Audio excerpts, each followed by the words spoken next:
আমুদি মাছ খেতে তোমরা কে কে ভালোবাসো? তোমরা যদি আমুদি মাছ খেতে ভালোবাসো তবে আজকের রেসিপিটি তোমাদের জন্য।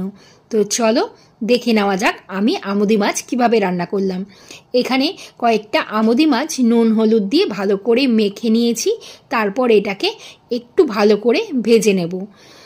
আর ভাজা হয়ে গেলে আমি এটাকে একটা পাত্রে তুলে রেখে দেব। এরপর কড়াতে কালো জিরে ফোড়ন দিয়ে আগে থেকে কেটে রাখা বেগুন, আলু, পেঁয়াজ আর সামান্য পরিমাণে রসুন একটু ভালো করে ভেজে নেব নুন হলুদ দিয়ে। এই সমস্ত উপকরণ ভালো করে ভেজে নেওয়ার পর দুটো কাঁচা লঙ্কা আমি এখানে দিয়ে দেব, আর সাথে দিয়ে দেবো একটা মশলার ঘোল। তো সেটার মধ্যে দেওয়া আছে জিরের গুঁড়ো, ধনের গুঁড়ো, গরম মশলার গুঁড়ো আর কাশ্মীরি লঙ্কার গুঁড়ো। সেটাকে কিছুটা ভালো করে মিশিয়ে দেওয়ার পর আমি এখানে সামান্য আদাকে গ্রেট করে দিয়ে দেব এই মশলার মধ্যে। এরপর সমস্ত উপকরণ খুব ভালো করে কষাতে থাকবো। এরপর মশলাটা যখন খুব ভালোভাবে কষে যাবে তখন এর মধ্যে সামান্য গরম জল দিয়ে আলুটা সেদ্ধ হওয়ার জন্য অপেক্ষা করব।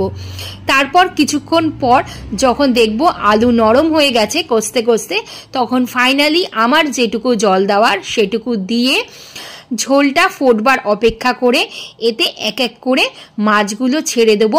এবং মাছগুলো যখন সমস্ত ঝোলের মধ্যে মিশে যাবে এবং একটু নরম হয়ে যাবে, মানে গা মাখা মাখা হয়ে যাবে, তখন একে নামানোর আগে সামান্য ধনেপাতা কুচি যদি তোমরা দিয়ে দাও তবে কিন্তু এর স্বাদ বা গন্ধটা আর একটু বেড়ে যাবে।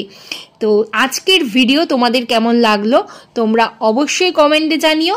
যদি ভিডিওটা ভালো লেগে থাকে তবে একটা লাইক করে দিও।